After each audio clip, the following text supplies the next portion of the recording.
न प्रहेष्येत प्रियं प्राप्य नोद्विजेत प्राप्य चाप्रियं स्थिरबुद्धिरसम्मूढो ब्रह्मविद ब्रह्मणी स्थितः. 20. न कधीच नाही.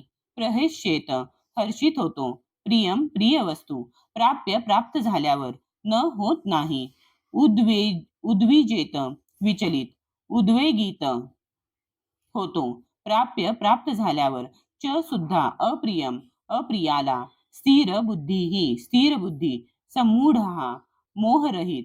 ब्रह्मवीत जो ब्रह्माला पूर्णपणे जाणतो. ब्रह्मणी ब्रह्मामध्ये. स्थित स्थित जो मनुष्य प्रिय वस्तू प्राप्त झाल्यावर हर्षून जात नाही, तसेच अप्रिय वस्तू प्राप्त झाल्यावर शोक करीत नाही. ज्याची बुद्धी स्थिर आहे, जो मोहरहित आहे आणि भगवत विज्ञान जाणतो, तो पूर्वीच ब्रह्मामध्ये स्थित असतो. तात्पर्य. आत्मसाक्षात्कारी व्यक्तीची लक्षणे या ठिकाणी सांगण्यात आली आहेत. पहिले लक्षण आहे की तो स्वतःच्या शरीराशी मिथ्या तादात्म्य करून मोहित होत नाही. तो निश्चितपणे जाणतो की आपण म्हणजे हे शरीर नाही, तर आपण भगवंतांचे अंश आहोत. म्हणून तो शरीराशी संबंधित कोणतीही गोष्ट प्राप्त झाल्यावर हर्षित होत नाही. तसेच शरीराशी संबंधित गोष्ट गमावल्याने शोकही करीत नाही. मनाच्या या स्थिरतेला स्थिर बुद्धी म्हटले जाते.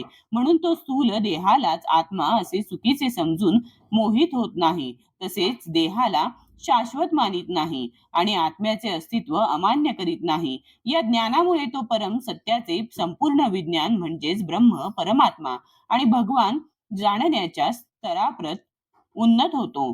तो सर्व तऱ्हेने ब्रह्माशी एकरूप होण्याचा मिथ्या प्रयत्न न करता आपल्या स्वरूप स्थितीला पूर्णपणे जाणतो. यालाच ब्रह्म साक्षात्कार असे म्हणतात.